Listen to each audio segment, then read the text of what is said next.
Punjabi radio USA ਸੁਣ ਰਹੇ ਸਾਰੇ ਹੀ ਮਾਣਯੋਗ ਅਤੇ ਸਤਿਕਾਰਤ ਸਰੋਤਿਆਂ ਨੂੰ ਪਿਆਰ ਸਤਿਕਾਰ ਸਹਿਤ ਨਿੱਘੀ ਜਿਹੀ ਸਤਿ ਸ੍ਰੀ ਅਕਾਲ। ਸਭ ਨੂੰ ਜੀਆਂ ਨੂੰ ਆਖਦੇ ਹਾਂ। ਸਰੋਤੇ ਪ੍ਰੋਗਰਾਮ ਖਬਰ ਤੇ ਨਜ਼ਰ 'ਚ ਆਪ ਸਭ ਦਾ ਨਿੱਘਾ ਸਵਾਗਤ ਹੈ।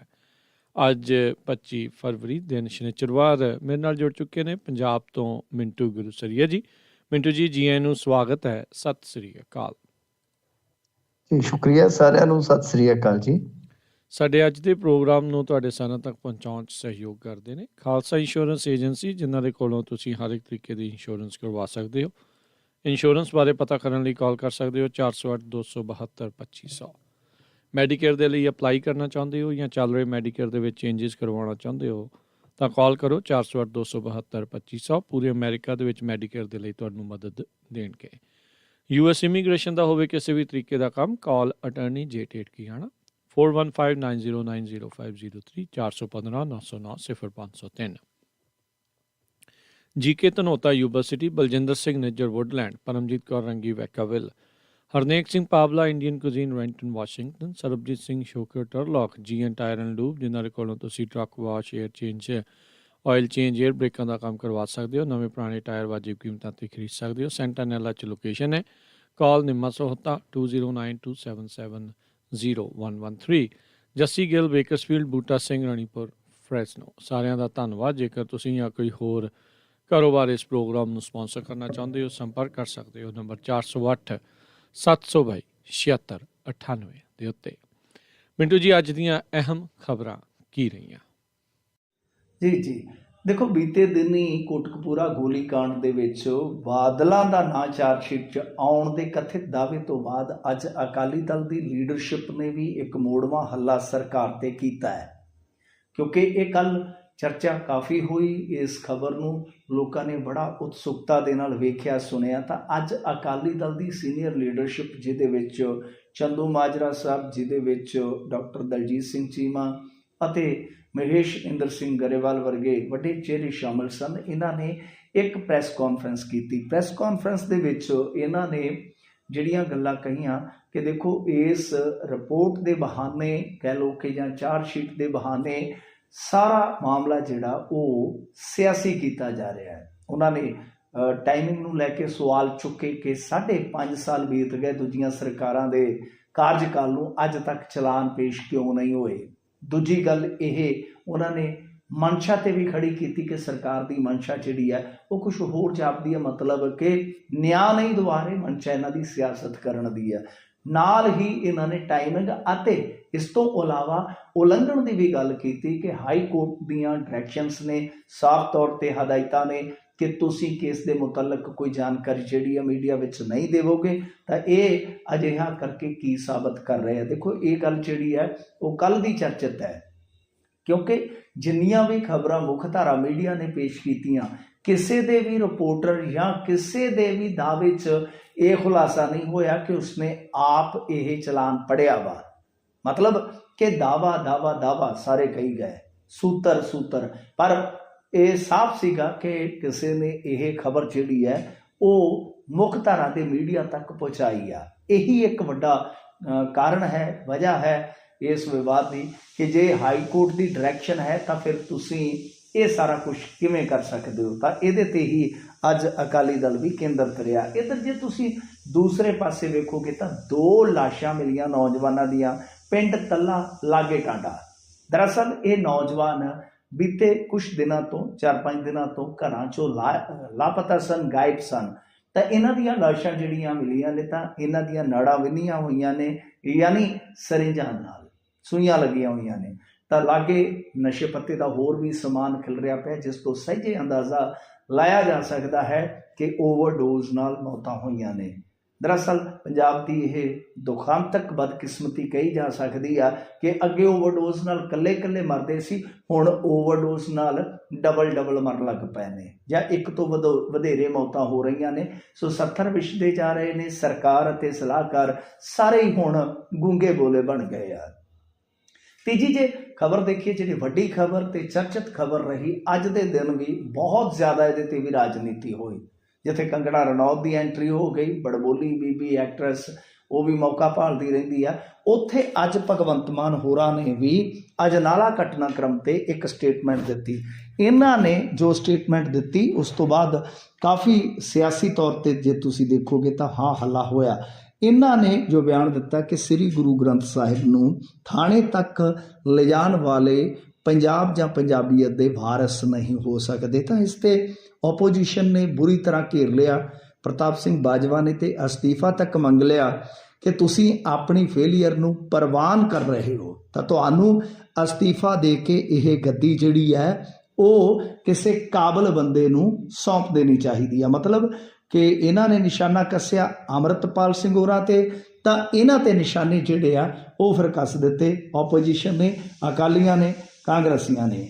ਇਸ ਤੋਂ ਇਲਾਵਾ ਇਸੇ ਮਾਮਲੇ ਦੇ ਵਿੱਚ ਇੱਕ ਵੱਡੀ ਅਪਡੇਟ ਹੈ। ਅੱਜ ਦੇਰ ਸ਼ਾਮ ਜਿਹੜੇ ਜਥੇਦਾਰ ਨੇ ਅਕਾਲ ਤਖਤ ਸਾਹਿਬ ਦੇ ਗਿਆਨੀ ਹਰਪ੍ਰੀਤ ਸਿੰਘ, ਇਹਨਾਂ ਵੱਲੋਂ 5 ਮੈਂਬਰੀ ਇੱਕ ਕਮੇਟੀ ਦਾ ਗਠਨ ਕੀਤਾ ਗਿਆ ਹੈ, ਜਿਹੜੀ ਕਮੇਟੀ ਕਿਸੇ ਰੋਸ ਧਰਨੇ ਮੁਜ਼ਾਹਰੇ ਜਾਂ ਕਬਜ਼ੇ ਵਾਲੀ ਥਾਂ ਤੇ ਜਿੱਥੇ ਸ੍ਰੀ ਗੁਰੂ ਗ੍ਰੰਥ ਸਾਹਿਬ ਦੇ ਸਤਿਕਾਰ ਨਾ ਹੋਣ ਦਾ ਖਦਸ਼ਾ ਹੋਵੇ ਉਸ ਬਾਰੇ ਸਾਰੀ ਇੱਕ ਤਫਸੀਲ ਪੂਰਵਕ ਰਿਪੋਰਟ ਦੇਵੇਗੀ ਤੇ ਉਸ ਰਿਪੋਰਟ ਤੋਂ ਬਾਅਦ ਫਿਰ ਫੈਸਲਾ ਲਿਆ ਜਾਏਗਾ 5 ਸਿੰਘ ਸਾਹਿਬਾਨ ਦੀ ਇਕੱਤਰਤਾ ਦੇ ਵਿੱਚ। ਜਿਵੇਂ ਕਿ ਆਪਾਂ ਦੇਖ ਹੀ ਰਹੇ ਹਾਂ ਕਿ ਇਸ ਮੁੱਦੇ ਨੂੰ ਲੈ ਕੇ ਖਾਸੀ ਬਹਿਸ ਜਿਹੜੀ ਹੋਈ ਹੈ, ਸਿੱਖ ਸਫਾਂ ਦੇ ਵਿੱਚ ਵੀ ਬਹਿਸ ਚੱਲ ਰਹੀ ਹੈ। ਮਤਲਬ ਕਿ ਇੱਕ ਦੂਜੇ ਦੇ ਮੋੜਵੇਂ ਹਵਾਲੇ ਦੇ ਕੇ ਜਵਾਬ ਦਿੱਤੇ ਜਾ ਰਹੇ ਆ। ਸੋ ਕਾਫੀ ਜ਼ਿਆਦਾ ਇਹ ਬਹਿਸ ਮਗੀ ਹੋਈ ਸੀਗੀ, ਤਾਂ ਇਹਦੇ ਵਿੱਚ ਅਖੀਰ ਉਹ ਸਾਫ਼ ਹੀ ਸੀਗਾ ਕਿ ਕੋਈ ਨਾ ਕੋਈ ਇਹ ਸਪਸ਼ਟੀਕਰਨ ਦੇਣਗੇ ਜਾਂ ਇਹਦੇ ਵਿੱਚ ਕੋਈ ਨਾ ਕੋਈ ਸਟੈਂਡ ਲੈਣਗੇ, ਕਿਉਂਕਿ ਅਕਾਲੀ ਦਲ ਦਾ ਸਟੈਂਡ ਜਿਹੜਾ ਹੈ ਉਹ ਦਰਸਾਉਂਦਾ ਸੀਗਾ ਕਿ ਬੇਸ਼ੱਕ ਜੋ ਪਹਿਲਾ ਬਿਆਨ ਆ ਜਥੇਦਾਰ ਜੀ ਦਾ ਉਹ ਗੋਲਮੋਲ ਜਿਹਾ, ਪਰ ਆਉਣ ਵਾਲੇ ਸਮੇਂ ਦੇ ਵਿੱਚ ਉਹ ਕੋਈ ਵੱਡੀ ਕਾਰਵਾਈ ਕਰ ਸਕਦੇ ਆ, ਤਾਂ ਇਹਨਾਂ ਨੇ ਇੱਕ ਕਮੇਟੀ ਦਾ ਗਠਨ ਕਰਕੇ ਅਜਿਹਾ ਕਰ ਦਿੱਤਾ ਹੈ ਜੀ। ਅਗਲੀਆਂ ਜਿਹੜੀਆਂ ਖਬਰਾਂ ਦੇ ਉੱਤੇ ਨਜ਼ਰ ਮਾਰਦੇ ਜਾਈਏ, ਕਹਿੰਦੇ ਕੇਜਰੀਵਾਲ ਹੁਣੀ ਠਾਕਰੇ ਦੇ ਨਾਲ ਮੁਲਾਕਾਤ ਕੀਤੀ ਆ, ਹੁਣ ਨਵੇਂ ਸਮੀਕਰਨ ਬਣਨ ਲੱਗੇ ਨੇ। ਹਾਂਜੀ ਬਿਲਕੁਲ, ਇਹਨਾਂ ਦੀ ਜਿਹੜੀ ਮੁਲਾਕਾਤ ਹੋਈ ਆ ਕੱਲ, ਉਹ ਬੜੀ ਇੰਟਰਸਟਿੰਗ ਜੀ ਮੁਲਾਕਾਤ ਲੱਗੀ ਹੈ। ਹਾਲਾਂਕਿ ਤੁਸੀਂ ਦੇਖੋ ਕਿ ਸਾਡਾ ਪੰਜਾਬ ਦਾ ਚੀਫ ਮਿਨਿਸਟਰ ਵੀ ਭਗਵੰਤ ਮਾਨ ਜੀ ਗਿਆ ਹੋਇਆ, ਪਰ ਪੰਜਾਬੀਆਂ ਨੂੰ ਪਤਾ ਹੀ ਨਹੀਂ ਹੈ, ਪੰਜਾਬੀਆਂ ਨੇ ਉਸ ਚੀਜ਼ ਦਾ ਨੋਟਿਸ ਹੀ ਨਹੀਂ ਲਿਆ।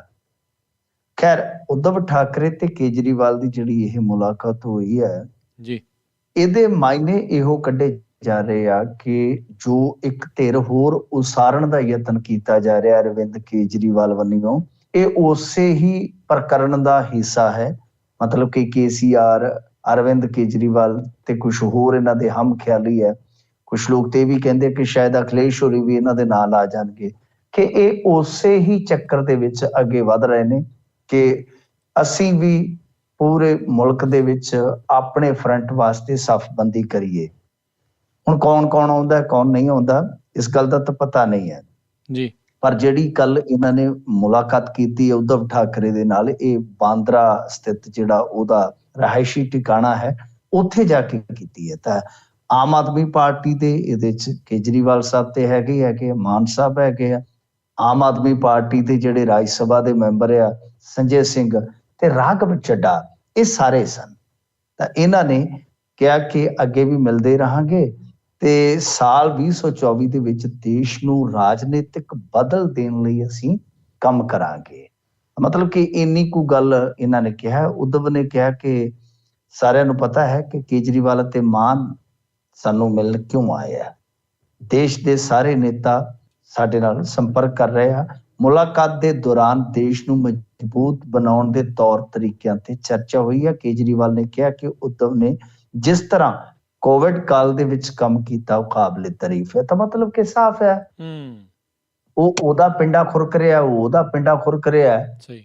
ਤਾਂ ਕਿਤੇ ਨਾ ਕਿਤੇ ਲੱਗਦਾ ਤੇ ਇਹੋ ਆ ਕਿ ਜੋ ਗੱਲਾਂ ਕਿਆਸੀਆਂ ਜਾ ਰਹੀਆਂ ਨੇ, ਜੋ ਗੱਲਾਂ ਦੇ ਕਿਆਫੇ ਲੱਗ ਰਹੇ ਨੇ ਕਿ ਇਹ ਫਰੰਟ ਉਸਾਰਨ ਵੱਲ ਤੇਜ਼ੀ ਨਾਲ ਵੱਧ ਰਹੇ ਆ, ਉਹ ਸਾਫ਼ ਆ। ਹੁਣ ਜਿਹੜੀਆਂ ਵੀ ਆਪਾਂ ਸਟੇਟਮੈਂਟਾਂ ਕੋਟ ਕੀਤੀਆਂ ਨੇ ਤਾਂ ਉਹਦੇ ਵਿੱਚ ਸਾਫ਼ ਆ।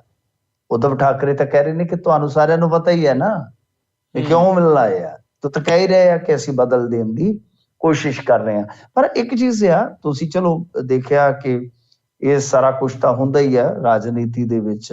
ਮਾਨ ਸਾਹਿਬ ਵੀ ਬੋਲੇ ਨੇ ਉੱਥੇ ਕਿ ਦੇਖੋ ਜੀ ਮਹਾਰਾਸ਼ਟਰ ਤੇ ਪੰਜਾਬ ਦਾ ਰਿਸ਼ਤਾ ਬਹੁਤ ਪੁਰਾਣਾ, ਭਗਤ ਸਿੰਘ ਪੰਜਾਬ ਤੋਂ ਸੀ ਤੇ ਰਾਜਗੁਰੂ ਮਹਾਰਾਸ਼ਟਰ ਦੇ ਵਿੱਚੋਂ ਸੀਗੇ। ਨਾਲ ਹੀ ਉਹਨਾਂ ਨੇ ਕਿਹਾ ਕਿ ਪੰਜਾਬ ਕਾਨੂੰਨ ਪ੍ਰਬੰਧ ਰੱਖਣ ਦੇ ਵਿੱਚ ਸਮਰੱਥ ਆ ਤੇ ਪਹਿਲਾਂ ਪਰਿਵਾਰਾਂ ਦੇ ਵਿੱਚ ਜਿਵੇਂ ਉਹ MOU ਸਾਈਨ ਹੁੰਦੇ ਸੀ ਵਗੈਰਾ ਵਗੈਰਾ, ਤੇ ਹੁਣ ਲੋਕ ਉਹਨਾਂ ਦੇ ਨਾਲ ਆ। ਮਤਲਬ ਕਿ ਉਹ ਕੀ ਕਹਿ ਰਹੇ, ਉਹ ਇੱਕ ਤਾਂ ਨਰਿੰਦਰ ਮੋਦੀ ਦੇ ਸਟਾਈਲ ਦੇ ਵਿੱਚ ਜਿੱਥੇ ਗਏ ਤੇ ਉੱਥੇ ਜੋੜ ਦਿੱਤਾ ਕਿ ਆਪਣਾ ਤਾਂ ਰਿਸ਼ਤਾ ਬੜਾ ਪੁਰਾਣਾ। ਦੂਜੀ ਗੱਲ, ਚਲੋ ਉਹ ਠੀਕ ਹੈ, ਕੁਛ ਗੱਲਾਂ ਆਪਣੇ ਪੱਧਰ ਤੇ ਲਾਅ ਐਂਡ ਆਰਡਰ ਨਾਲ ਜੁੜੀਆਂ ਕਹਿ ਰਹੇ ਨੇ, ਠੀਕ ਆ, ਉਹ ਉਹਨਾਂ ਦਾ ਫਰਜ਼ ਹੈ। ਪਰੰਤੂ ਇੱਕ ਚੀਜ਼ ਵੇਖੋ ਕਿ ਭਗਵੰਤ ਮਾਨ ਦਾ ਇਸ ਮੀਟਿੰਗ 'ਚ ਹਾਜ਼ਰ ਰਹਿਣਾ ਕਿੰਨਾ ਕੁ ਆਪਾਂ ਮਹੱਤਵਪੂਰਨ ਸਮਝੀਏ ਕਿ ਭਗਵੰਤ ਮਾਨ ਏਡੇ ਵੱਡੇ ਸਿਆਸੀ ਕੱਦ ਦੇ ਮਾਲਕ ਹੋ ਗਏ ਆ ਕਿ ਹੁਣ ਕੋਈ ਵੀ ਫੈਸਲਾ ਉਹਨਾਂ ਦੀ ਗੈਰ ਹਾਜ਼ਰੀ ਚੋਂ ਲਿਆ ਹੀ ਨਹੀਂ ਜਾ ਸਕਦਾ। ਗੈਰ ਹਾਜ਼ਰੀ ਚ ਮਤਲਬ ਕਿ ਉਹਨਾਂ ਦੀ ਹਾਜ਼ਰੀ ਯਕੀਨੀ ਹੈ। ਜਾਂ ਫਿਰ ਇਹ ਸਮਝ ਲਈਏ ਕਿ ਵੀ ਮਾਲਕਾਂ ਦਾ ਮਸ਼ਹੂਰੀ ਕੰਪਨੀ ਦੀ, ਕਿ ਜਹਾਜ਼ ਸਾਡਾ ਸਾਰਾ ਕੁਝ ਦਿੱਲੀੋਂ ਚੜਾਏ ਬੰਦੇ ਉੱਥੇ ਵੀ ਚੱਲੇ ਮਾਨ ਸਾਹਿਬ ਆ ਤੇ ਨਾਲ 4-5 ਹੋਰ ਲੰਘ ਜਾਂਦੇ ਆ। ਅਜੇ ਜਹਾਜ਼ ਤੇ ਇੱਕ ਹੋਰ ਲੈਣਾ ਆਪਾਂ। ਮੈਨੂੰ ਲੱਗਦਾ ਕਿ 2024 ਤੱਕ ਤੇ ਇਹੀ ਸ਼ਿਕਾਟ ਪੈਣਗੇ ਕਿ ਕਦੀ ਇੱਧਰ ਤੁਰ ਕੇ ਕਦੀ ਇੱਧਰ ਤੁਰ ਕੇ। ਤਾਂ ਇਹ ਕਹਿੰਦੇ ਸੀ ਸਾਨੂੰ 10-20 ਸੀਟਰ ਵਾਲਾ ਲੈ ਕੇ ਦਿਓ ਜਹਾਜ਼, ਵੀ ਬੰਦੇ ਪੂਰੇ ਆ ਜਾਣ। ਰੁੱਸਦੇ ਹੋਣੇ ਆ ਨਾ ਦੂਜੇ ਵੀ ਇਹ ਚਲੇ ਗਏ ਨੇ ਬੰਬੇ, ਸਾਨੂੰ ਲੈ ਕੇ ਨਹੀਂ ਗਏ। ਤੇ ਇਹ ਸੂਰਤ ਹਾਲ ਆ। ਇਹ ਬੜੀ ਮਤਲਬ ਕਿ ਅਜੀਬੋ ਗਰੀਬ ਗੱਲ ਹੈ ਕਿ ਸਾਡੇ ਪੰਜਾਬ ਦੇ ਵਿੱਚ ਜ਼ਰੂਰਤ ਹੈ ਚੀਫ ਮਿਨਿਸਟਰ ਸਾਹਿਬ ਦੀ। ਅੱਗੇ ਹਿਮਾਚਲ ਗੁਜਰਾਤ ਇਲੈਕਸ਼ਨ 'ਚ ਇਹਨਾਂ ਨੇ ਖਾਸਾ ਟਾਈਮ ਲਾਇਆ, ਤਾਂ 2024 ਵਾਲਾ ਤਾਂ ਹੁਣ ਚੱਕਾ ਗਿੜ ਚੁੱਕਾ ਹੈ ਨਾ ਜੀ। ਹਿਸਾਬ ਲਾ ਲਓ ਤਕਰੀਬਨ ਹੁਣ 14 ਕੁ ਮਹੀਨੇ ਹੀ ਰਹਿ ਗਏ ਨੇ। 14 ਕੀ ਹੈ, 3-4 ਮਹੀਨੇ ਪਹਿਲਾਂ ਤਾਂ ਕੰਮ ਚੱਲ ਪੈਂਦਾ ਇਲੈਕਸ਼ਨ ਦਾ ਬਹੁਤ ਦੂ ਇੰਡੀਆ 'ਚ। ਤਾਂ ਇਹਦਾ ਮਤਲਬ ਇਹ ਹੈ ਕਿ ਆਉਣ ਵਾਲੇ ਦਿਨਾਂ 'ਚ ਮਾਨ ਸਾਹਿਬ ਜਿਹੜੇ ਆ ਉਹ ਤੁਹਾਨੂੰ ਏਦਾਂ ਦੀਆਂ ਪਾਰਟੀਆਂ 'ਚ ਕਹਿ ਲਓ ਜਾਂ ਮੀਟਿੰਗਾਂ 'ਚ ਮਹਿਮਾਨ ਬਣੇ ਨਜ਼ਰ ਆਉਣਗੇ। ਜੀ ਜੀ ਜੀ ਬਿਲਕੁਲ। ਪਿੰਡੂ ਜੀ, ਅਗਲੀ ਜਿਹੜੀ ਖਬਰ ਉਸ ਤੇ ਜੇ ਨਜ਼ਰ ਮਾਰਦੇ ਜਾਈਏ ਤਾਂ ਕਹਿੰਦੇ PA ਨੂੰ ਤਾਂ ਜੇਲ੍ਹ ਭੇਜਿਆ, ਪਰ MLA ਸਾਹਿਬ ਦਾ ਇੱਕ ਹੋਰ ਸਾਥੀ ਰਡਾਰ ਤੇ ਆ ਕਹਿੰਦੇ। ਇਹ ਰਡਾਰ ਚੱਕੀ ਜਾਂਦਾ, ਜਿਹੜੇ ਮਤਲਬ ਕਿ ਪ੍ਰੋਗਰਾਮਿੰਗ ਸੈਟਿੰਗ ਹੋਈ ਹੈ ਨਾ, ਬਸ ਉਸੇ ਹਿਸਾਬ ਨਾਲ ਰਡਾਰ ਚੱਕੀ ਜਾਂਦਾ। ਤਾਂ ਵਿਜੀਲੈਂਸ ਵੀ ਤਿਆਰ ਹੀ ਬੈਠੀ ਆ। ਉਹ ਕਹਿੰਦੇ ਕੋਈ ਗੱਲ ਨਹੀਂ, ਰਡਾਰ ਜਿਹੜਾ ਵੀ ਦੇਊਗਾ ਸਿਗਨਲ ਤੇ ਉਸੇ ਹਿਸਾਬ ਨਾਲ ਅਸੀਂ ਤਿਆਰ ਬੈਠੇ ਆ। ਤਾਂ ਅਸਲ 'ਚ ਕੀ ਹੈ ਕਿ ਜਿਹੜਾ ਇਹ PA ਆ, ਇਹਦੇ ਬਾਰੇ ਵੇਖੋ, ਵਿਧਾਇਕ ਨੇ ਪਹਿਲੀ ਗੱਲ ਤੇ ਝੂਠ ਬੋਲਿਆ ਕਿ ਮੈਂ ਤੈਨੂੰ ਜਾਣਦਾ ਹੀ ਨਹੀਂ, ਇਹ ਮੇਰਾ PA ਨਹੀਂ। ਬਾਅਦ 'ਚ ਤਸਵੀਰਾਂ ਇਹਦੀਆਂ ਨਿਕਲ ਆਈਆਂ। ਉਹ ਜਿਵੇਂ ਗਾਣਾ ਸੀ ਨਾ, ਮੈਨੂੰ ਟੈਲੀਵਿਜ਼ਨ ਲੈ ਦੇਵੇ ਤਸਵੀਰਾਂ ਬੋਲਦੀਆਂ, ਇੱਥੇ ਤਸਵੀਰਾਂ ਬੋਲ ਪਈਆਂ। ਟੈਲੀਵਿਜ਼ਨ ਦੀ ਜ਼ਰੂਰਤ ਹੀ ਨਹੀਂ, ਅੱਜ ਕੱਲ ਅਗਲੇ ਫੇਸਬੁੱਕ ਤੋਂ ਹੀ ਕੱਢ ਲੈਂਦੇ ਆ। ਤਾਂ ਉਹ ਨਾ ਦਿਲ ਵਿੱਚ ਵਸਦਾ ਗੱਭਰੂ ਕਿੱਥੋਂ ਡਿਲੀਟ ਹੋਊ। ਤੇ ਅੱਜ ਕੱਲ ਕਈ ਤੇ ਇਹਨਾਂ ਦੇ ਅਕਾਊਂਟ ਆ ਕਿੱਥੋਂ ਡਿਲੀਟ ਹੋਊ।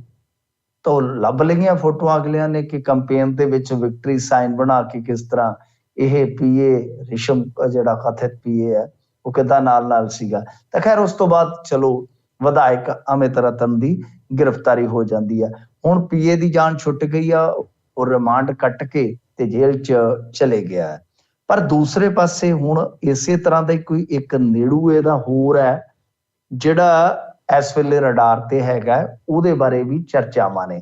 ਪਰ ਬਠਿੰਡੇ ਵਾਲੇ MLA ਜਿਹੜੇ ਹੈਗੇ ਨੇ ਉਹਨਾਂ ਦੀ ਖਾਸੀ ਚਰਚਾ। ਤੁਹਾਨੂੰ ਯਾਦ ਹੋਏਗਾ ਹੁਣ ਸੋਸ਼ਲ ਮੀਡੀਆ ਤੇ ਇੱਕ ਬੜੀ ਖਬਰ ਜਿਹੜੀ ਹੈ ਉੱਡ ਰਹੀ ਹੈ ਕਿ ਬਈ ਇੱਕ ਵਿਧਾਇਕ ਨੂੰ ਉਹਦੇ ਗਨਮੈਨ ਨੇ ਘਟਾ ਮਿੱਟੀ ਝਾੜ ਦਿੱਤਾ, ਉਹਦਾ ਰੋਟੀ ਖਾਣ ਤੋਂ ਲੜ ਪਏ।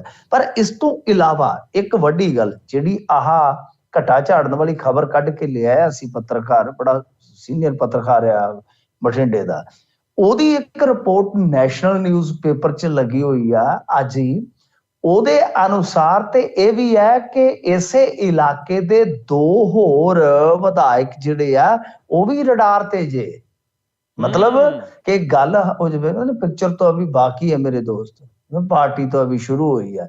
ਵੀ ਹਾਲੇ ਤੇ ਕੰਮ ਸ਼ੁਰੂ ਹੋਇਆ ਲੱਗਦਾ ਆ। ਕਿਉਂਕਿ ਕਹਿੰਦੇ ਆ ਕਿ ਕੁਝ ਸ਼ਿਕਾਇਤਾਂ ਜਿਹੜੀਆਂ ਉਹ ਮਿਲ ਰਹੀਆਂ ਨੇ, ਕੁਝ ਸ਼ਿਕਾਇਤਾਂ ਕਹਿ ਲਓ ਜਾਂ ਸ਼ਿਕਾਇਤਾਂ ਬਹੁਤ ਵੱਡੀਆਂ ਮਿਲ ਰਹੀਆਂ ਨੇ। ਵਿਜੀਲੈਂਸ ਦੀ ਟੀਮ ਨੂੰ ਜੋ ਵੀ ਸ਼ਿਕਾਇਤਾਂ ਇਹਨਾਂ ਦੀਆਂ ਗਈਆਂ, ਉਸ ਤੋਂ ਬਾਅਦ ਹੁਣ ਕਹਿੰਦੇ ਆ ਕਿ ਕੁਝ ਲੋਕ ਜਿਹੜੇ ਆ ਮੁੱਖ ਮੰਤਰੀ ਦੀ ਭ੍ਰਿਸ਼ਟਾਚਾਰ ਵਿਰੋਧੀ ਹੈਲਪਲਾਈਨ ਜਿਹੜੀ ਹੈ ਉਹਦੇ ਤੇ ਵੀ ਕੰਪਲੇਂਟਾਂ ਪਾ ਰਹੇ ਨੇ।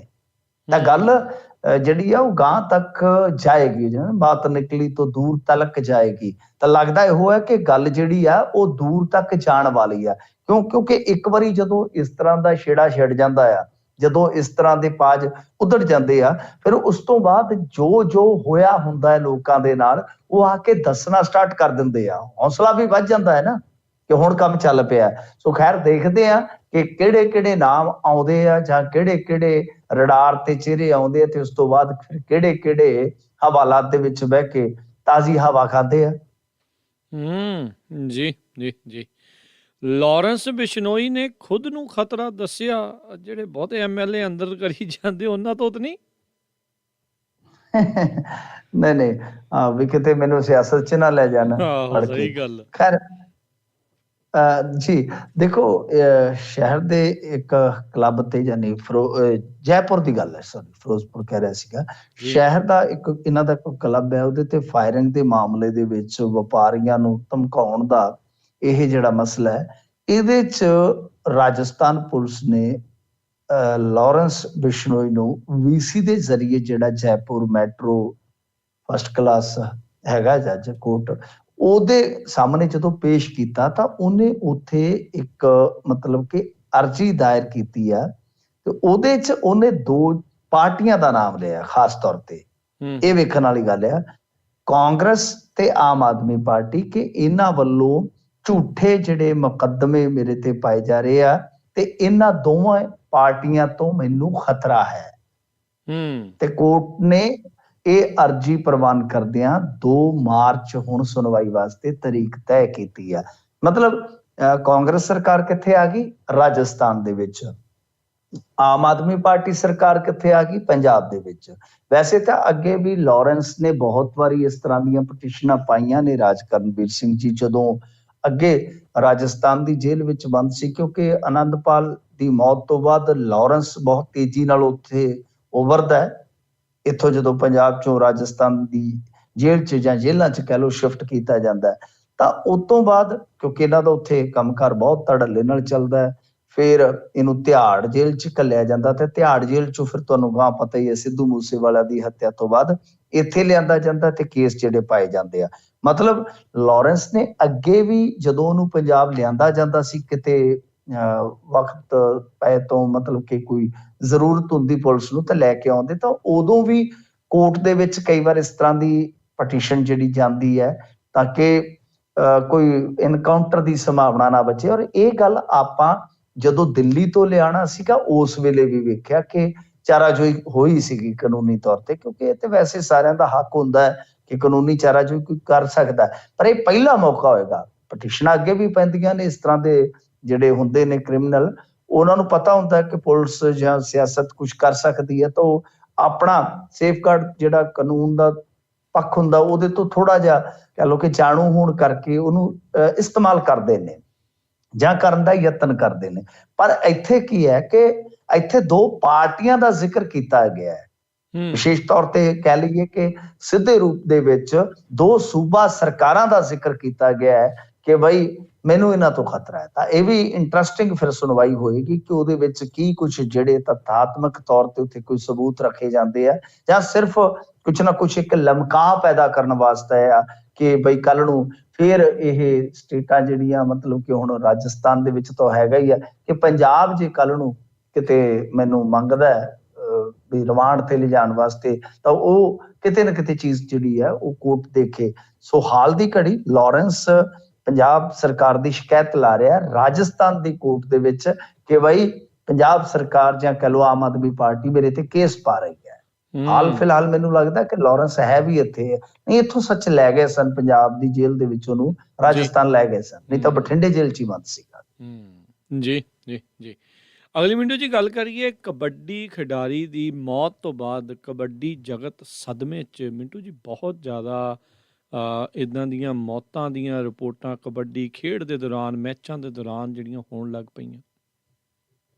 ਬਿਲਕੁਲ, ਇਸ ਵਾਰੀ ਦਾ ਸੀਜ਼ਨ ਜਿਹੜਾ ਹੈ ਨਾ ਕਬੱਡੀ ਵਾਲਾ, ਉਹ 2 ਪੱਖ ਤੋਂ ਆਪਾਂ ਨੂੰ ਥੋੜਾ ਜਿਹਾ ਉਦਾਸੀਨ ਕਰੇਗਾ। ਇੱਕ ਤੇ ਇਹ ਆ ਕਿ ਬਹੁਤ ਸਾਰੇ ਟੂਰਨਾਮੈਂਟ ਦੇ ਵਿੱਚ ਖਿਡਾਰੀਆਂ ਦੇ ਰਵੱਈਏ ਦੀਆਂ ਵੀਡੀਓਜ਼ ਤੁਸੀਂ ਦੇਖੀਆਂ ਹੋਣੀਆਂ। ਕੁਝ ਟੂਰਨਾਮੈਂਟ ਰੱਦ ਹੋ ਰਹੇ ਨੇ, ਕੁਝ ਟੂਰਨਾਮੈਂਟ ਦੀਆਂ ਕਮੇਟੀਆਂ ਜਿਹੜੀਆਂ ਰੋਣ ਹਾਕੀਆਂ ਹੋ ਕੇ ਇਹ ਕਹਿ ਰਹੀਆਂ ਕਿ ਅਸੀਂ ਟੂਰਨਾਮੈਂਟ ਕਰਵਾਉਣਾ ਹੀ ਛੱਡਦੇ ਨੇ। ਉਹ ਵੀਡੀਓ ਤੁਹਾਨੂੰ ਮਿਲ ਜਾਣਗੀਆਂ ਅਕਸਰ ਕਬੱਡੀ ਵਾਲੀਆਂ ਜਿਹੜੀਆਂ ਵੈਬਸਾਈਟਾਂ ਨੇ। ਤਾਂ ਕੁਛ ਥਾਵਾਂ ਤੇ ਫਿਰ ਖਿਡਾਰੀਆਂ ਦਾ ਵੀ ਰੋਸ ਹੁੰਦਾ। ਮਤਲਬ ਕਿ ਇੱਕ ਤਾਂ ਇਸ ਪੱਖ ਤੋਂ ਇਸ ਸੀਜ਼ਨ ਦੇ ਵਿੱਚ ਆਪਾਂ ਕਹੀਏ ਤਾਂ ਖਾਸੀ ਚਰਚਾ ਹੋਈ। ਦੂਸਰਾ, ਜਿਵੇਂ ਤੁਸੀਂ ਕਿਹਾ ਕਿ ਇਹ ਵੀ ਇੱਕ ਬਹੁਤ ਕਹਿ ਲਓ ਕਿ ਬੜਾ ਵੱਡਾ ਵਿਸ਼ਾ ਬਣਦਾ ਪਿਆ ਕਿ ਖਿਡਾਰੀਆਂ ਦੀ ਜਾਨ ਦੀ ਸੁਰੱਖਿਆ। ਹੁਣ ਜਿਹੜੀ ਇਹ ਮੌਤ ਹੋਈ ਆ, ਇਹ ਮੁੰਡਾ ਜਿਹੜਾ ਸੀਗਾ ਅਮਰ ਕਸ ਜੀ, ਇਹਦਾ ਪਿੰਡ ਸੀ ਕਸ, ਹੈਗਾ ਗੁਰਦਾਸਪੁਰ ਜ਼ਿਲ੍ਹੇ ਦੇ ਵਿੱਚ। ਤਾਂ ਇਹ ਹੁਣ ਬੜਾ ਦਰਸ਼ਨੀ ਜਵਾਨ ਸੀਗਾ, ਬਹੁਤ ਸੋਹਣਾ ਸਰੀਰ ਤੇ ਸਿਰ ਤੇ ਜੂੜਾ। ਤੇ ਤੁਹਾਨੂੰ ਪਤਾ ਕਬੱਡੀ ਖਿਡਾਰੀ ਜਿਹੜੇ ਜੂੜੇ ਵਾਲੇ ਹੁੰਦੇ ਵੈਸੇ ਹੀ ਬੜੇ ਨਾ ਉਹ ਖਿੱਚਵੇਂ ਹੁੰਦੇ ਨੇ ਜੀ, ਖਿੱਚ ਪੈਂਦੀ ਉਹਨਾਂ ਨੂੰ ਦੇਖ ਕੇ। ਤੇ ਸਰਦਾਰ ਮੁੰਡਾ ਸੀਗਾ ਤੇ ਬੜੀ ਜ਼ਬਰਦਸਤ ਰੇਡ ਸੀ ਇਹਦੀ। ਅਸਲ ਦੇ ਵਿੱਚ ਹੋਇਆ ਕੀ ਹੈ ਕਿ ਜਦੋਂ ਜਾਫੀ ਲੱਗਿਆ, ਦੋਨਾਂ ਦਾ ਜ਼ੋਰ ਲੱਗਦਾ ਹੈ ਤੇ ਜਾਫੀ ਪੁਆ ਕੇ ਥੱਲੇ ਸੁੱਟਦਾ ਹੈ।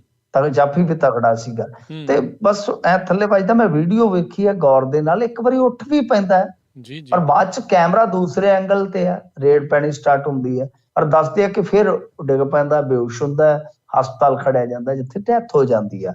ਹੁਣ ਗੱਲ ਇਹ ਹੈ ਕਿ ਕਿਹਾ ਜਾ ਰਿਹਾ ਹੈ, ਵੈਸੇ ਅੰਦਾਜ਼ਾ ਕੋਈ ਪੋਸਟਮਾਰਟਮ ਦੀ ਰਿਪੋਰਟ ਵਗੈਰਾ ਤੇ ਆਪਾਂ ਨਹੀਂ ਵੇਖੀ, ਤਾਂ ਕਿਹਾ ਜਾ ਰਿਹਾ ਕਿ ਸਿਰ ਵੱਜਿਆ ਥੱਲੇ ਇਸ ਮੁੰਡੇ ਦਾ ਤੇ ਤਾਂ ਕਰਕੇ ਸਾਰਾ ਕੁਝ ਹੋ ਗਿਆ। ਪਰ ਜਿਹੜੀ ਗਰੀਬ ਫੈਮਿਲੀ ਹੈ, ਕਿਉਂਕਿ ਉਹਦਾ ਬਾਪ ਦੱਸ ਰਿਹਾ ਸੀਗਾ ਕਿ ਅਸੀਂ ਬਹੁਤ ਗਰੀਬ ਸੀ ਤੇ ਪੜ੍ਹਾਈ ਲਿਖਾਈ ਤੇ ਅਸੀਂ ਕਰਵਾ ਨਹੀਂ ਸੀ ਸਕਦੇ, ਬੱਚਾ ਤਗੜਾ ਸੀ, ਅਸੀਂ ਗੇਮ ਚ ਪਾ ਦਿੱਤਾ ਕਿ ਚਲੋ ਕਿਤੇ ਨੌਕਰੀ ਮਿਲ ਜਾਏਗੀ। ਤੇ ਗੇਮ ਉਹਨੇ ਬਹੁਤ ਜ਼ਬਰਦਸਤ ਖੇਡੀ, ਵਿਆਹ ਵੀ ਹੋਇਆ, ਬਹੁਤਾ ਚਿਰ ਨਹੀਂ ਹੋਇਆ। ਸੋ ਮਤਲਬ ਕਿ ਸਾਰੀ ਫੈਮਿਲੀ ਪੱਟੀ ਗਈ, ਕੱਲਾ ਕੱਲਾ ਮੁੰਡਾ ਸੀਗਾ।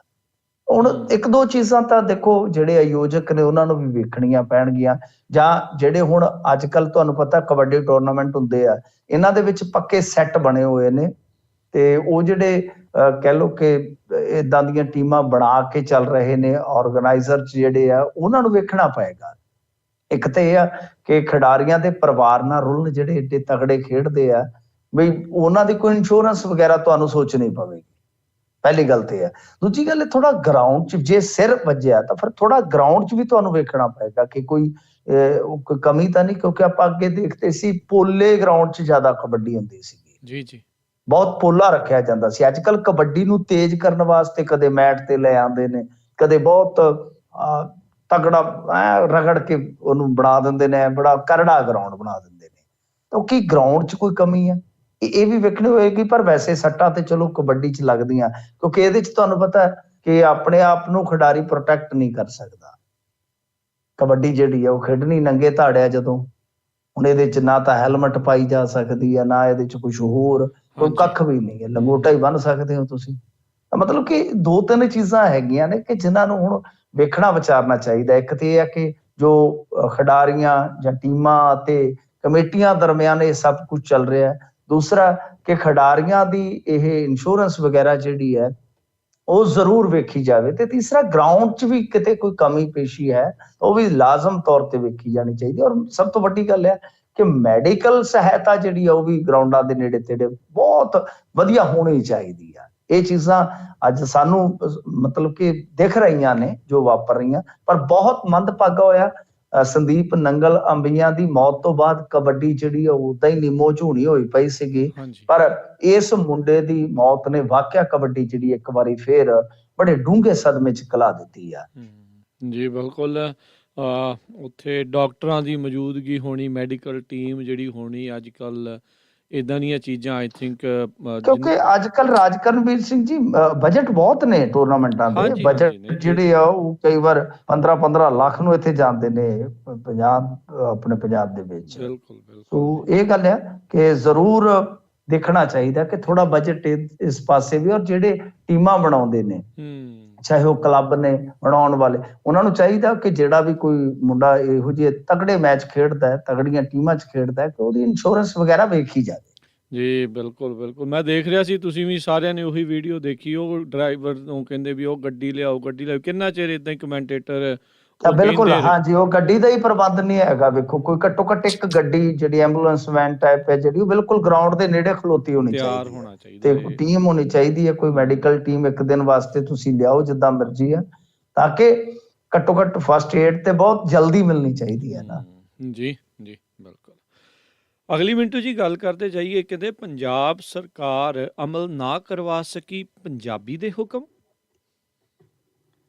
ਹਾਂਜੀ ਦੇਖੋ, ਇਹ ਵੀ ਮਤਲਬ ਕਿ ਮੈਨੂੰ ਤੇ ਹੁਣ ਇਸ ਮਾਮਲੇ 'ਚ, ਹਾਲਾਂਕਿ ਚਲੋ ਸਾਡੇ ਜਜ਼ਬਾਤਾਂ ਨਾਲ ਜੁੜਿਆ ਮਸਲਾ ਹੈ, ਪੰਜਾਬੀ ਨਾਲ ਜੁੜਿਆ ਮਸਲਾ, ਪਰ ਇਉਂ ਲੱਗਦਾ ਹੈ ਕਿ ਕਿਤੇ ਇਹ ਵੀ ਸ਼ਗੂਫਾ ਜਿਹਾ ਨਾ ਬਣ ਕੇ ਰਹਿ ਜਾਵੇ ਕੰਮ। ਜੀ ਇਹਨਾਂ ਨੇ, ਤੁਹਾਨੂੰ ਯਾਦ ਹੋਣਾ, 21 ਫਰਵਰੀ ਡੈਡਲਾਈਨ ਦਿੱਤੀ ਸੀ ਕਿ ਸਾਰੇ ਬੋਰਡ ਵਗੈਰਾ ਜਿਹੜੇ ਉਹ ਤੁਹਾਨੂੰ ਪੰਜਾਬੀ 'ਚ ਲਾਉਣੇ ਪੈਣਗੇ, ਪਰ ਗੱਲ ਇਹ ਹੈ ਕਿ ਹੁਣ ਇੱਕ ਅਖਬਾਰ ਨੇ ਤੇ ਇੱਥੋਂ ਤੱਕ ਕਹਿ ਦਿੱਤਾ ਹੈ ਕਿ ਇਹਨਾਂ ਨੇ ਉਹ ਡੈਡਲਾਈਨ ਹੀ ਆਪਦੀ 6 ਮਹੀਨੇ ਵਧਾ ਦਿੱਤੀ, ਕਿਉਂਕਿ ਅਮਲ ਹੋਣੇ ਸੰਭਵ ਹੀ ਨਹੀਂ ਸੀਗੇ। ਕਮਾਲ ਦੀ ਗੱਲ ਇਹ ਹੈ ਕਿ ਉਹ ਇੱਕ ਐਡਵੋਕੇਟ ਜਿਹੜੇ HC ਅਰੋੜਾ, ਸ਼ਾਇਦ ਉਹਨਾਂ ਨੇ ਫੋਟੋ ਪਾਈ ਹੋਈ ਸੀ ਕਿ ਜਿਹੜੇ MLA ਹੋਸਟਲ ਦਾ ਉਹ ਬੋਰਡ ਹੈ ਜਿੱਥੇ ਰਹਿੰਦੇ ਨੇ ਸਾਰੇ ਪੰਜਾਬ ਪ੍ਰਸਤ ਜਾਂ ਪੰਜਾਬੀ ਪ੍ਰਸਤ MLA, ਉਹਦਾ ਬੋਰਡ ਹੀ ਕਹਿੰਦੇ ਕਿ ਅੰਗਰੇਜ਼ੀ 'ਚ ਹਾਲੇ ਤੱਕ ਲੱਗਾ ਹੋਇਆ ਹੈ MLA ਹੋਸਟਲ ਦਾ। ਜੀ ਤਾਂ ਮਤਲਬ ਕਿ ਜਿੱਥੇ ਸਰਕਾਰ ਦੇ ਆਪਣੇ ਵਿਧਾਇਕ ਰਹਿਣ ਵਾਲੇ ਆ, ਉੱਥੇ ਬੈਠਣ ਉੱਠਣ ਵਾਲੇ ਆ, ਉੱਥੇ ਹੀ ਨਹੀਂ ਚੇਂਜ ਹੋਇਆ, ਤੇ ਫਿਰ ਤੁਸੀਂ ਦੇਖ ਸਕਦੇ ਹੋ ਕਿ ਕਿੰਨਾ ਕੁ ਬਦਲਾਅ ਆ ਗਿਆ ਹੋਏਗਾ ਹੇਠਾਂ। ਤਾਂ ਇਸ ਕਰਕੇ ਇਹਨਾਂ ਨੇ ਡੈਡਲਾਈਨ ਤਾਂ ਦੇ ਦਿੱਤੀ ਸੀਗੀ ਸ਼ਾਇਦ ਨਵੰਬਰ ਦੇ ਵਿੱਚ ਹੀ, ਪਰ ਉਸ ਡੈਡਲਾਈਨ ਤੇ ਇਹ ਉਸ ਕਾਰਜ ਨੂੰ ਨੇਪਰੇ ਨਹੀਂ ਚਾੜ ਸਕੇ, ਜਿਨ੍ਹਾਂ ਕਾਰਜਾਂ ਨੂੰ ਇਹਨਾਂ ਪ੍ਰਚਾਰਿਆ ਬਹੁਤ ਸੀਗਾ ਵੀ ਅਸੀਂ ਪੰਜਾਬੀ ਲਈ ਆਹ ਕਰਾਂਗੇ, ਅਸੀਂ ਜੁਰਮਾਨਾ ਪਾਵਾਂਗੇ, ਪਰ ਉਹ ਸਾਰਾ ਕਾਰਜ ਜਿਹੜਾ ਸੰਪੂਰਨ ਨਹੀਂ ਕਰ ਸਕੇ, ਨੇਪਰੇ ਨਹੀਂ ਚਾੜ ਸਕੇ। ਤਾਂ ਹੀ ਇਹਨਾਂ ਨੇ ਸ਼ਾਇਦ ਫਿਰ 6 ਮਹੀਨਿਆਂ ਦੀ ਡੈਡਲਾਈਨ ਹੋਰ ਵਧਾ ਦਿੱਤੀ ਹੈ।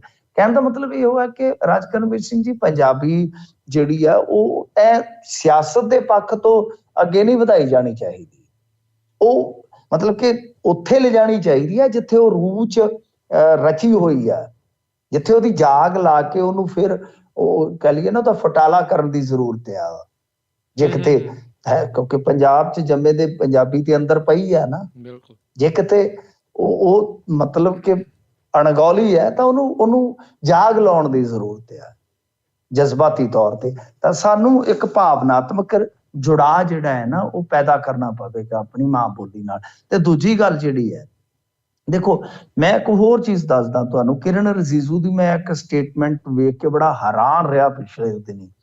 ਉਹ ਕਾਨੂੰਨ ਮੰਤਰੀ ਨੇ, ਉਹਨਾਂ ਨੇ ਕਿਹਾ ਕਿ ਪੰਜਾਬ ਨੇ ਹਾਲੇ ਤੱਕ ਹਾਈ ਕੋਰਟ ਅਤੇ ਜ਼ਿਲ੍ਹਾ ਅਦਾਲਤਾਂ 'ਚ ਆਪਣੀ ਖੇਤਰੀ ਬੋਲੀ ਲਾਗੂ ਕਰਵਾਉਣ ਦੀ ਤਜਵੀਜ਼ ਹੀ ਨਹੀਂ ਕਰੀ। ਹਿਸਾਬ ਲਾ ਲਓ।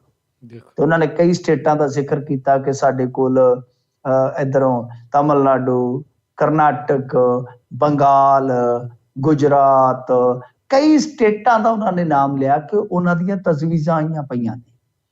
ਤੇ ਸੁਪਰੀਮ ਕੋਰਟ ਦੇ ਚੀਫ ਜਸਟਿਸ ਆਪਣੇ ਮਤਲਬ ਕਿ ਵਿਚਾਰ ਵਟਾਂਦਰੇ ਤੋਂ ਬਾਅਦ ਲਾਗੂ ਕਰਨ ਦੇ ਹੁਕਮ ਦੇ ਸਕਦੇ ਆ, ਕਿਉਂਕਿ 1965 ਦੇ ਵਿੱਚ 21 ਮਈ 1965 ਦੇ ਵਿੱਚ ਇੱਕ ਕੈਬਨਿਟ ਨੇ, ਯਾਨੀ ਯੂਨੀਅਨ ਕੈਬਨਿਟ ਨੇ ਇਹ ਸਭ ਕੁਝ ਜਿਹੜਾ ਸੈਟਅਪ ਕਰ ਦਿੱਤਾ ਸੀਗਾ ਕਿ ਕੋਈ ਵੀ ਅਦਾਲਤ ਜਿਹੜੀ ਹੈ, ਚਾਹੇ ਉਹ ਹਾਈ ਕੋਰਟ ਹੈ ਚਾਹੇ ਜ਼ਿਲ੍ਹਾ ਅਦਾਲਤ ਹੈ, ਤਾਂ ਉਹ CJI ਦੀ ਪਰਮਿਸ਼ਨ ਤੋਂ ਬਾਅਦ ਆਪਣੀ ਭਾਸ਼ਾ ਉੱਥੇ ਲਾਗੂ ਕਰਵਾ ਸਕਦੀ। ਪਰ ਅਸੀਂ ਤਜਵੀਜ਼ ਹੀ ਨਹੀਂ ਖਿਲਾ ਰਹੇ।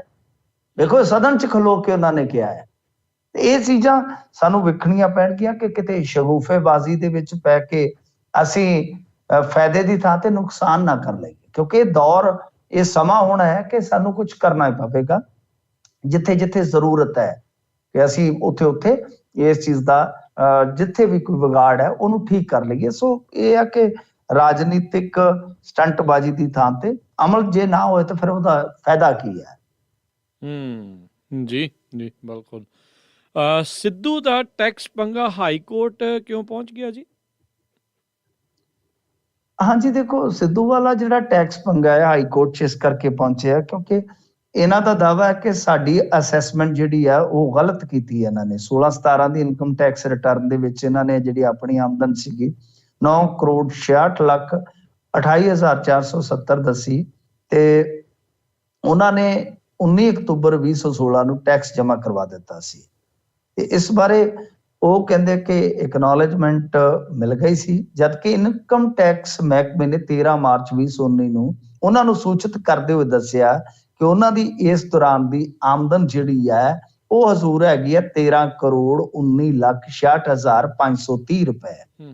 ਇਸ ਤਰ੍ਹਾਂ ਮਹਿਕਮੇ ਨੇ ਜਾਂ ਕਹਿ ਲਓ ਵਿਭਾਗ ਨੇ ਉਹਨਾਂ ਦੀ ਆਮਦਨ ਵਿੱਚ 3,53,38,067 ਰੁਪਏ ਹੋਰ ਜੋੜ ਦਿੱਤੇ। ਸਿੱਧੂ ਨੇ ਇਸ ਅਸੈਸਮੈਂਟ ਨੂੰ ਗਲਤ ਕਰਾਰ ਦਿੱਤਾ, ਚੈਲੰਜ ਕੀਤਾ। ਫਿਰ ਉਹ ਹਾਈ ਕੋਰਟ ਗਏ ਸਨ। ਫਿਰ ਹਾਈ ਕੋਰਟ ਨੇ ਜਿਹੜੇ ਟੈਕਸ ਕਮਿਸ਼ਨਰ ਸੀਗੇ ਉਹਨਾਂ ਦੇ ਸਾਹਮਣੇ ਰਿਵਿਊ ਵਾਸਤੇ ਜਾਣ ਲਈ ਕਿਹਾ। ਤਾਂ ਜਦੋਂ ਹੁਣ ਫੇਰ ਪਟੀਸ਼ਨ ਖਾਰਜ ਹੋ ਗਈ ਹੈ ਤਾਂ ਮੁੜ ਇੱਕ ਵਾਰੀ ਸਿੱਧੂ ਹਾਈ ਕੋਰਟ ਪਹੁੰਚਿਆ ਕਿ ਮੇਰੀ ਅਸੈਸਮੈਂਟ ਦੀ ਅਪੀਲ ਵੀ ਉਹਨਾਂ ਨੇ ਖਾਰਜ ਕਰ ਦਿੱਤੀ ਹੈ, ਜਦ ਕਿ ਅਸੈਸਮੈਂਟ ਹੀ ਗਲਤ ਹੈ। ਤਾਂ ਇਹਦਾ ਮਤਲਬ ਇਹੋ ਹੈ ਕਿ ਇੱਕ ਪਾਸੇ ਤਾਂ ਚਲੋ ਹੁਣ ਸਿੱਧੂ ਦੀ ਰਿਹਾਈ ਬੜੀ ਨੇੜੇ ਆ ਗਈ ਆ, ਤਾਂ ਦੂਸਰੇ ਪਾਸੇ ਟੈਕਸ ਦੀ ਲੜਾਈ ਵੀ ਉਹਨਾਂ ਦੀ ਜਿਹੜੀ ਹੈ ਉਹ ਹਾਈ ਕੋਰਟ 'ਚ ਸ਼ੁਰੂ ਹੋ ਗਈ ਨਵੇਂ ਸਿਰੇ ਤੋਂ। ਜੀ ਜੀ ਜੀ। ਜਾਂਦੇ ਜਾਂਦੇ ਮਿੰਟੂ ਜੀ ਗੱਲ ਕਰ ਲਈਏ, ਆਰਐਸਐਸ ਨੇ ਸ਼ਰਤ ਤਹਿਤ ਪਾਕਿਸਤਾਨ ਦੀ ਮਦਦ ਦੀ ਪੇਸ਼ਕਸ਼ ਕੀਤੀ।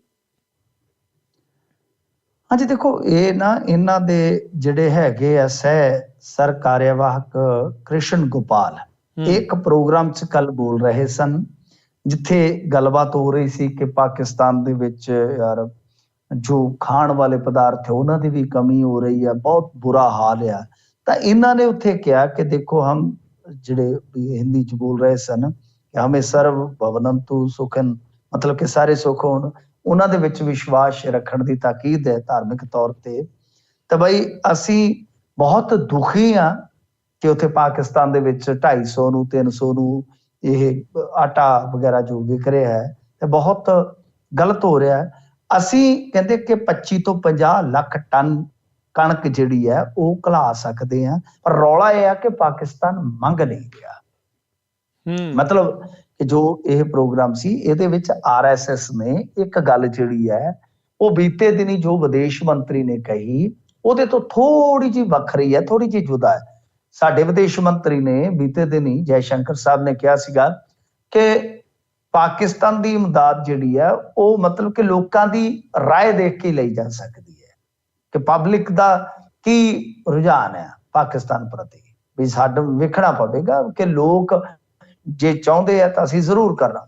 ਤਾਂ ਮਤਲਬ ਕਿ ਇੱਥੇ ਉਹ ਕੀ ਕਹਿ ਰਹੇ ਆ, ਉਹ ਕਹਿ ਰਹੇ ਕਿ ਪਾਕਿਸਤਾਨ ਮੰਗੇ ਤੇ ਸਹੀ। ਮਸਲਾ ਫਿਰ ਉਹੀ ਹੈ ਕਿ ਪਾਕਿਸਤਾਨ ਦੇ ਵਿੱਚ ਵੀ ਰਾਜਨੀਤੀ ਕੁਝ ਉਸੇ ਕਿਸਮ ਦੀ ਹੈ ਨਾ, ਕੁੜੱਤਨ ਕਸ਼ੀਦਗੀ ਬਹੁਤ ਜ਼ਿਆਦਾ ਹੈ। ਤਾਂ ਉਹ ਕਹਿੰਦੇ ਕਿ ਪਾਕਿਸਤਾਨ ਮੰਗ ਲਵੇ, ਕੋਈ ਵੀ ਸਾਥੋਂ ਕਿਸੇ ਚੀਜ਼ ਦੀ ਮੰਗ ਕਰਦਾ ਹੈ ਤਾਂ ਅਸੀਂ ਜ਼ਰੂਰ ਵਿਚਾਰਾਂਗੇ। ਇਹ ਆਰਐਸਐਸ ਨੇ ਆਪਣਾ ਸਟੈਂਡ ਸਪਸ਼ਟ ਕਰ ਦਿੱਤਾ ਹੈ ਕਿ ਸਾਨੂੰ ਕੋਈ ਦਿੱਕਤ ਨਹੀਂ ਹੈ, ਪਰੇਸ਼ਾਨੀ ਨਹੀਂ ਹੈ। ਹਾਂ ਸਿਰਫ ਇੰਨਾ ਹੈ ਕਿ ਪਾਕਿਸਤਾਨ ਜ਼ਰੂਰ ਕਹੇ ਕਿ ਹਾਂ ਵੀ ਵੀਰ ਔਖੇ ਵੇਲੇ ਮੇਰੀ ਮਦਦ ਕਰੋ।